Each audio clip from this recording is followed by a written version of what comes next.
Okay guys, here we are in Thailand. We're in the Yasathon province. This is where my Thai family live, and this is where ultimately I intend to live. We're now on the road beside my wife's farm.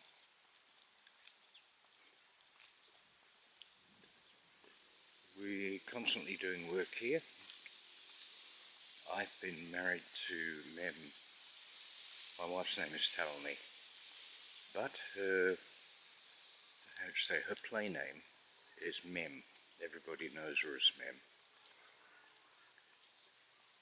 First names often aren't fully used in Thailand, and people have play names which can be a shortening of their first name, or it can be a semi-descriptive name, and it can be something as simple as sort of lucky or rotund, which might be un, or mu.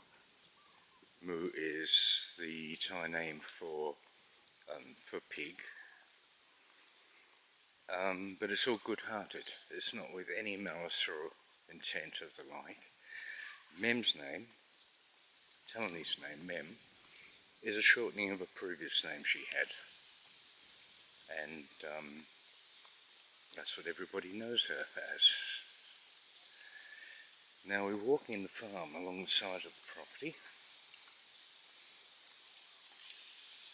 Should I say the road beside the property. It's bitumen now, was dirt for many, many years. Roads do need high maintenance here in Thailand because of the changeability of the seasons. When it's wet, it's very wet. When it's dry, it's very dry. But water is always an issue with road surfaces. If the water gets through the actual road base, it can soften and weaken that. Any cracks that form in the bitumen above then soon become holes, and that's really what happens here. So they continually patch them, depending on their budget, of course. So this is the bottom corner of the farm. We're looking along the bottom fence line, which is off in the distance, which is that more or less that large vertical tree that you can see. We have bananas, which are, in Thai, the word is guay, G-U-A-Y. They grow quite prolifically here, and we always get a good return or crop out of these. What more can I tell you? This fence line we put in some years ago. It used to be wood, which was a problem when they'd burn along the verges, because so would the fence posts. So shortly after I met Mem, we changed, and I bought all the concrete posts and we put new barbed wire in.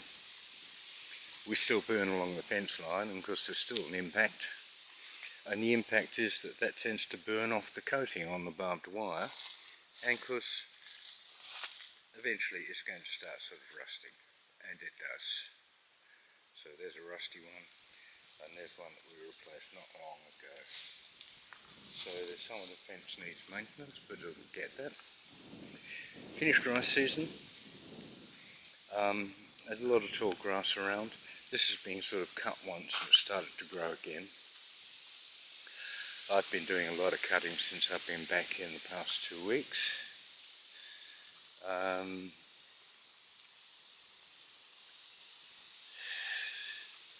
We can see the farm and the paddies where the rice was. We took the rice off. I mentioned that in a previous video. And so that's the property extends to curve in the road that you can see ahead. It's actually a 90 left. But we'll walk down to that and you can have a good look at that. It's a beautiful day here in Thailand. And what's my story?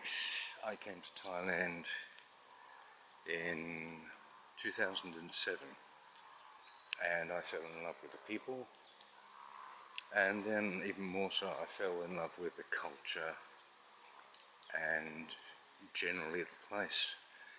I always feel alive here. There's always something going on. People are always very friendly. It's just my sweet spot. It just really gels with me. It's where I want to be. And ultimately here is where I will take up full residence. At the moment I'm kind of fly in, fly out a number of times during the year. And so myself and my wife have a bit of a long distance relationship. Now we've done a small build like a few other people have and put YouTube videos about. We had, I'll put some B-roll photos in here of what was here before. Down the back is an old farmhouse, pretty dilapidated. It's very, very old, and that was not actually a place to live, but it was like a work centre for the farm, somewhere you could go and store your tools, get a bit of shelter, have a little bit of a relax for a while until you worked again, or have a meal or whatever, and occasionally have little parties and things like that there. Kind of the hub of the farm, but that's all good.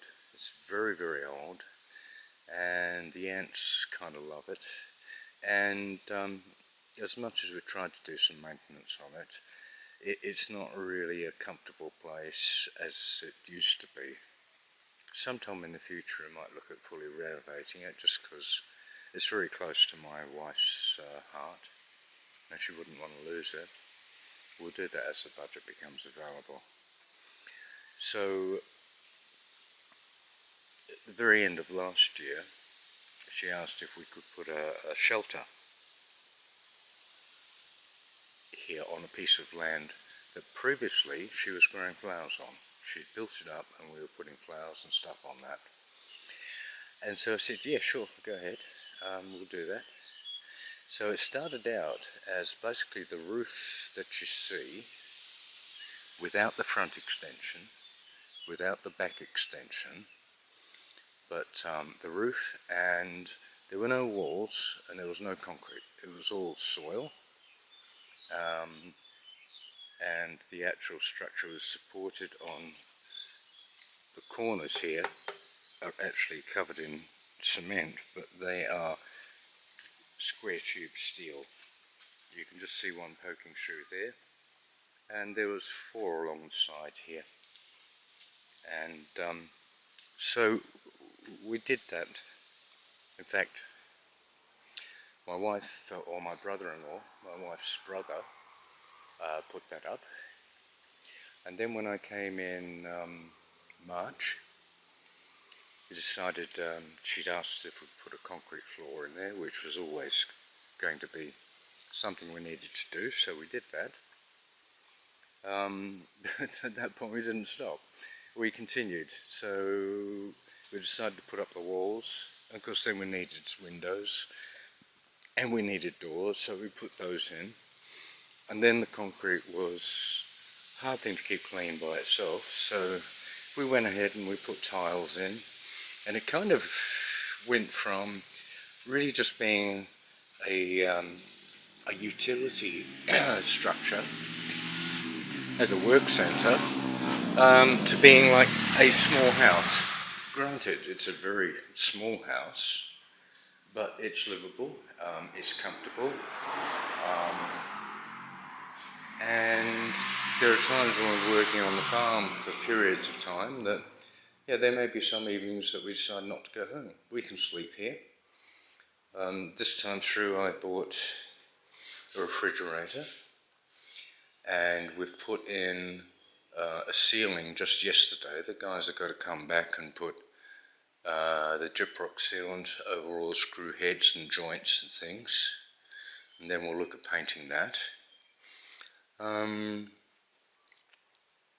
So that's coming along slowly. It's not a big investment, but we've been doing it a little bit at a time, and it's worked out. The guys who did the concrete also put up this extension out the front, and another extension towards the rear.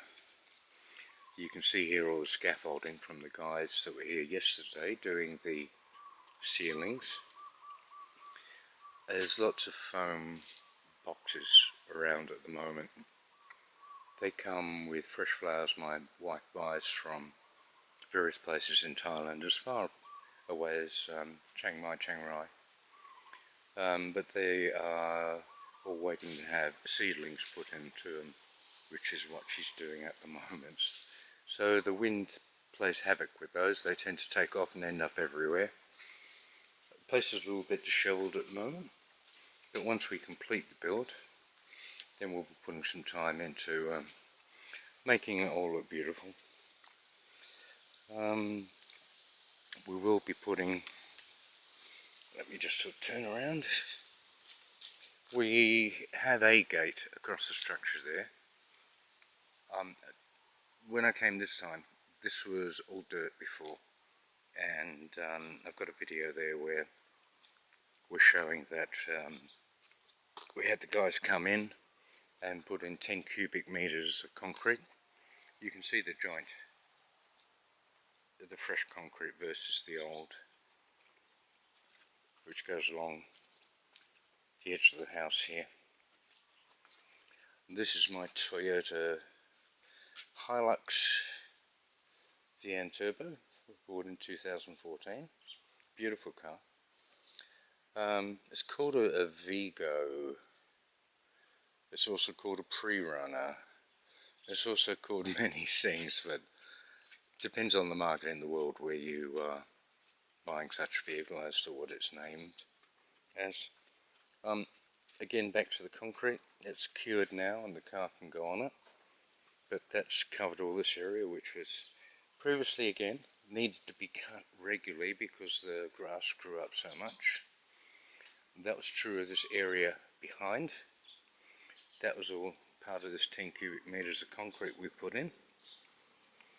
And so now we can put chairs, tables and stuff out the back here. Previously it was all knee-high grass and weeds and stuff that come back, and it was all up and down and not flat. So we're gradually moving to getting that completed. We'll put about a metre high wall around a big area of it and some steel mesh for some security, and probably have some large opening mesh doors here to secure stuff that we may leave here overnight that we don't want to find has walked away over over the evening that we were not here. You'll see lemons everywhere here. There are hundreds of lemons on this farm. Minnow, Thai minnow, word for lemon. Back down on the road again. This will all be a brick wall fronting this area of the small house, and it will have steel grills, ornate grills, just to make it look a bit nice. This is the small dam, middle dam. Lots of fish in there. The verges get overgrown a lot, as we talked about before. Some of the neighbours don't cut theirs too well. As you can see from the yellow line, that's the middle of the road. Half the road is all overgrown by this person's edge of their property, and they're not cutting it. So I went through there the other day and had a good cut. But that's life. The small coffee shop we've seen before. We're walking down towards the corner. Yeah, road's got some sort of damage. What the heck? That's life.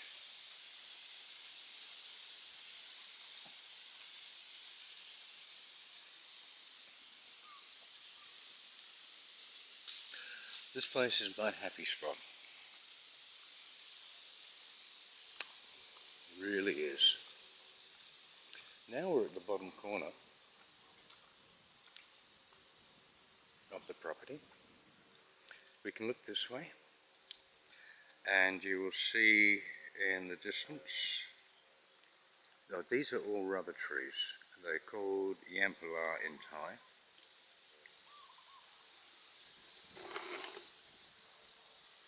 Zoom in, you can see them there. I did a cut down this aisle the other day to give us a bit better access. But as you can see with the one beside it, how high the growth is. And that really takes hours to cut, but I've got to do that, so we'll get that down. And let's zoom back out again to where we need to be.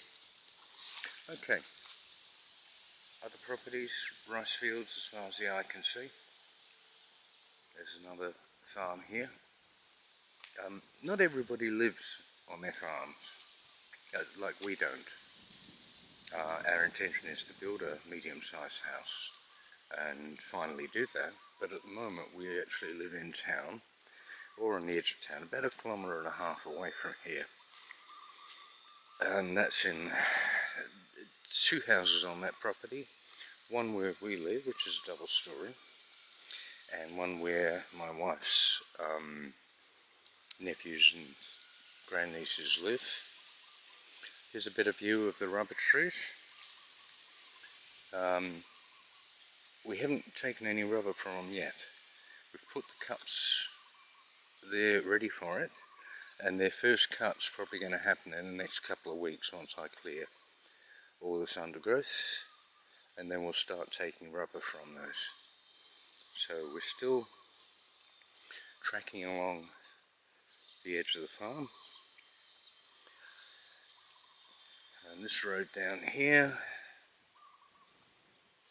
is the bottom boundary, call it that. On the right hand side we have DJ House's house.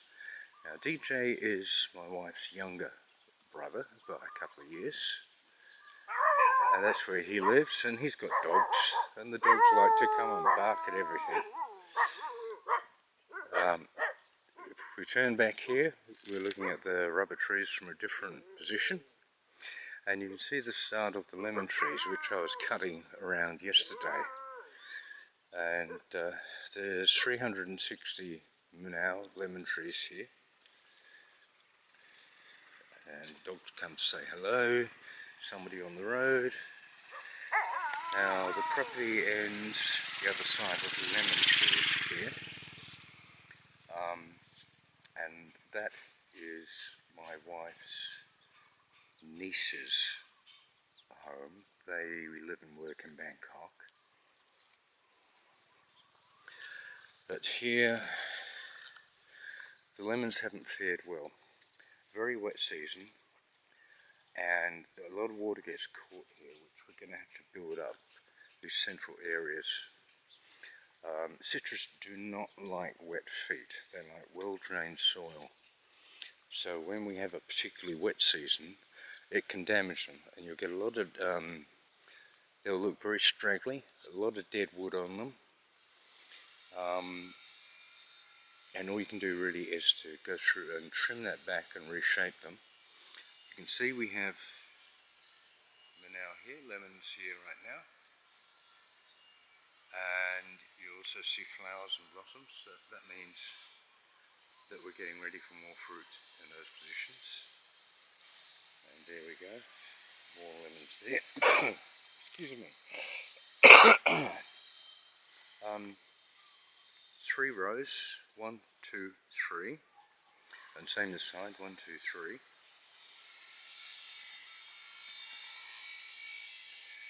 I was actually cutting in this area yesterday, but as you can see, this is not very happy at all.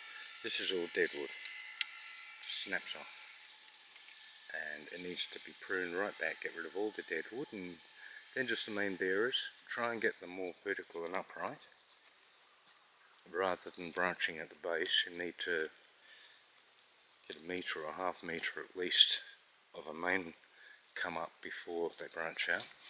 We're going to have to go through by hand and clean out all that grass area there. The irrigation is actually drip, not really drip, is black polyplastic with sprayers on it at the base of each one of the trees. Now that's been a number of years, and the problem is that every time you cut, there's always the possibility of hitting one of those pipes. Well, they've become so straggly in this past year or so that it's time for me to just replace them all. I've got another roll of poly, and so I'll replace all of those on the 6 rows, which are actually divided up because our main pump delivers water to this artery which comes from over near the house, big 40mm pipe. And so we've got 3 pipes going to the left and 3 irrigation pipes going to the right, each on tap, so they can be turned on individually or, you know, multiples depending on which ones you want on. Our irrigation pump will supply enough for 3 to 4 taps being open at any one time, so it's possible to water them, you know, simultaneously in just sort of 2 rotations, or maybe 3 rotations, but you can walk away and leave it. You don't have to stand here with a hose to do it manually, which takes hours. It just can't be done. I just don't have the time for that, especially when I'm not here and it's only my wife. This is still overgrown. I've got to cut this back. This isn't as bad as the stuff I cut yesterday. It was much higher and thicker. This actually does tend to be the wettest and the driest area depending on the season. So when things are wet, it's really wet down here and the trees really suffer. Consequently, they're a bit stunted and small. And when it's really dry, hot weather, then this area tends to be the driest too, so it's not really the ideal area. We've got to try and work out how to overcome that, but there may be a way of changing the irrigation that will overcome that, but that can happen in time. We'll just try and keep them alive for now, and I've got to cut that today, so I'll be onto that shortly.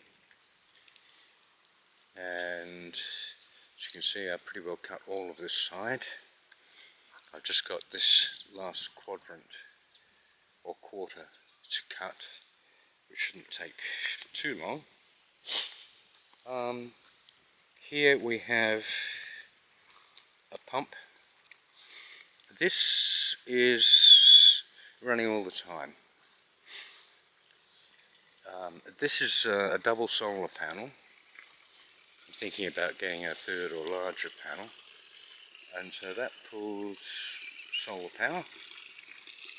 Previously we had an electric power pump, but obviously you can't leave that running all the time. You turn that on when you want it and turn it off, and you're going to do that if you're here, whereas the solar is supplying power when the sun shines. Doesn't cost you anything, and there it is there. Not a big flow, not a big amount of power, and it's not a big pump. But the purpose of this is that this square that this is in is intended to be very wet and like a lily pond, because that's what it is. It's a lily pond for a thing called a dock bua, which is like a Thai lily. Very tight, sort of leafed bulb. You describe it almost like an onion with its layers. But here it is here. Out in the middle there you can actually see one that's opened, I think. They normally pick them before they're open. They're normally very, very tight. Even like a tight rosebud that hasn't actually bloomed, that you can see it's solid and hard and red. And with time the sun will get to it and it'll open up and the petals will extend. it's a bit that way with these, but they don't let them get that far. What they do is they peel off the outer green leaves and then peel back the white leaves and fold them. This area here, I'm searching for a break in the irrigation pipe, because when the pump is turned on and sitting on the automatic, which means that it will draw when you open the tap, the pump is continually starting and stopping. That would normally mean that there is a leakage or breakage somewhere in the pipe, and I've been trying to find it.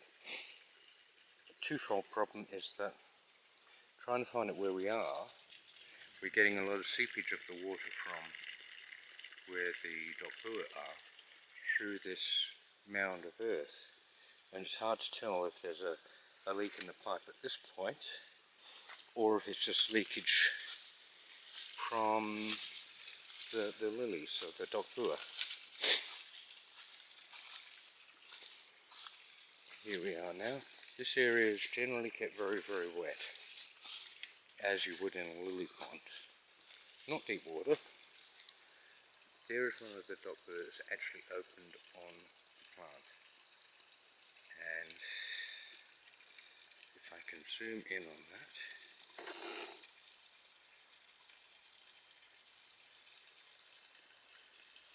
there we are there. And can I find one that hasn't yet?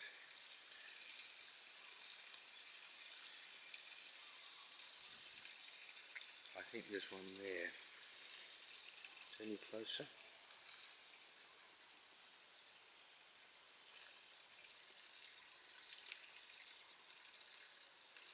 Okay, well, there's one there. Let's type around. That's how it'll be picked. Okay, so go back out from there.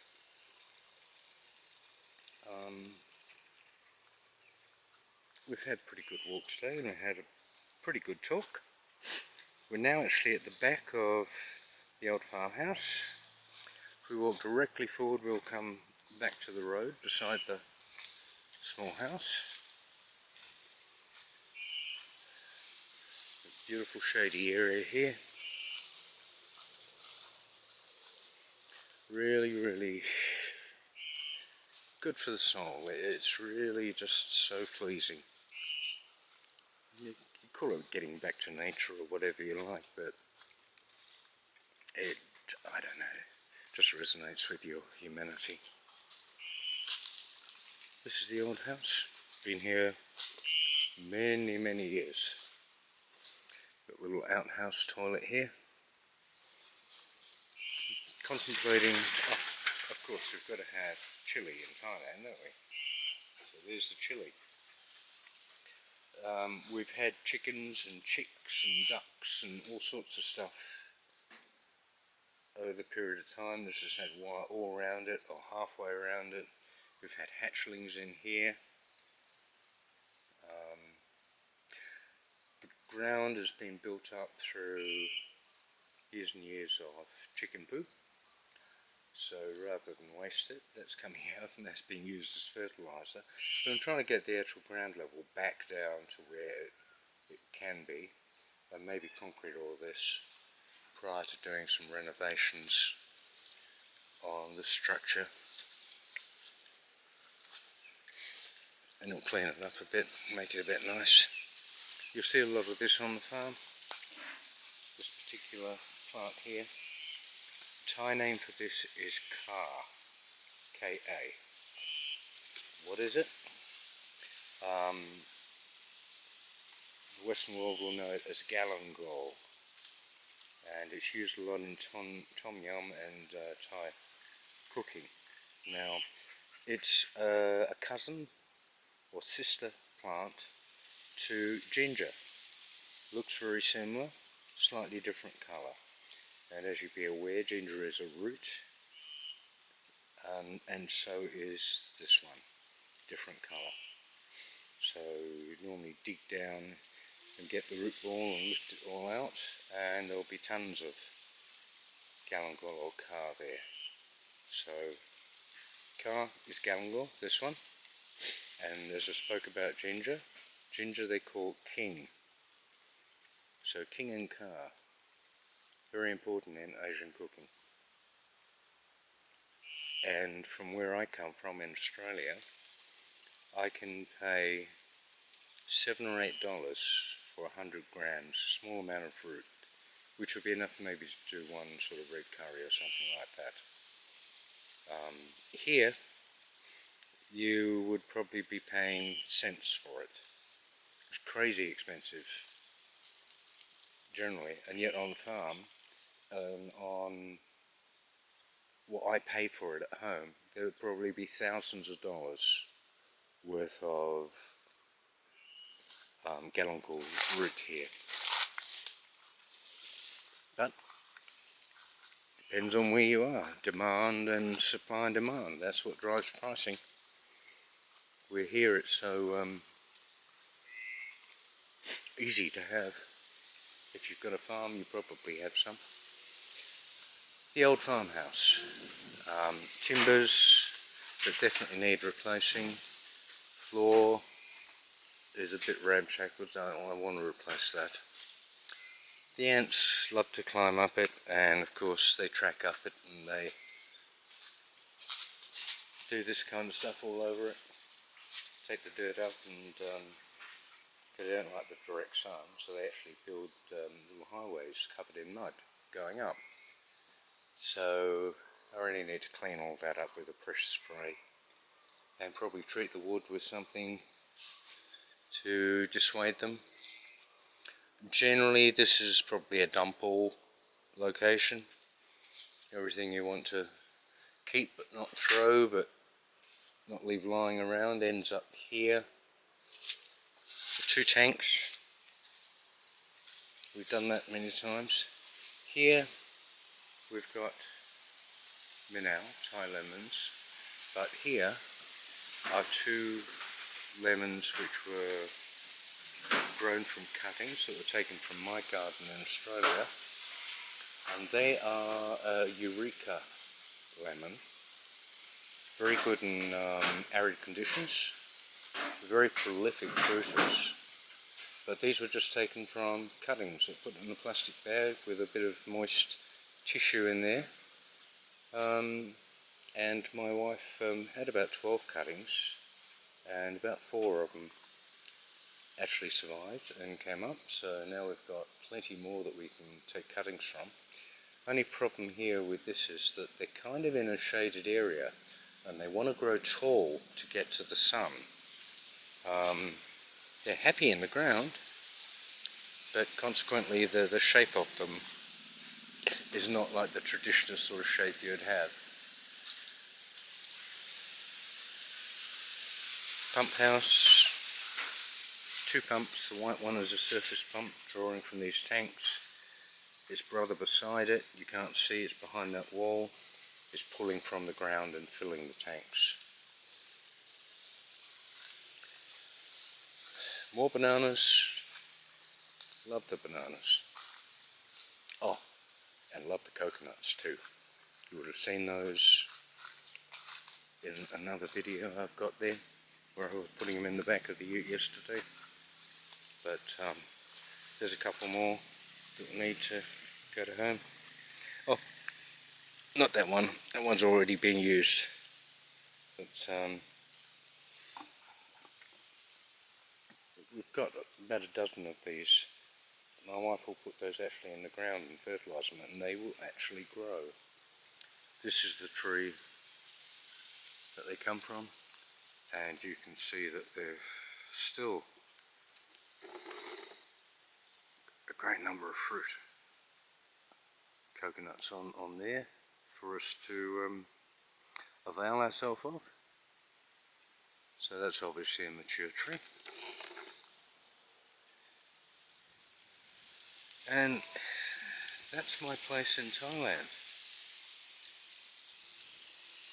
I love it here. This is where I fit in. This is my sweet spot.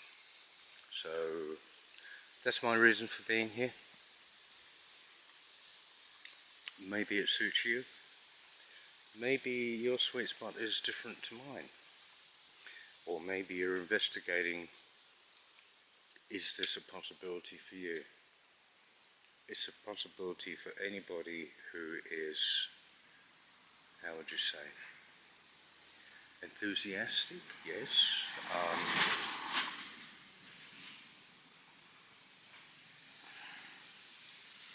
Anybody who wants to make it happen, yes. Is it easy? No. Is it rewarding? Very. It's a magic place. It's a magic feeling. They're great people. And you certainly learn humility in Thailand. You certainly become more in touch with it yourself, because that is the default setting generally for Thai people, humility. And Mai Pen Rai is a phrase you'll hear a lot. Mai Pen Rai means it doesn't matter, not important. They don't let minor hiccups get in the way of enjoying life. The default facial expression is a smile.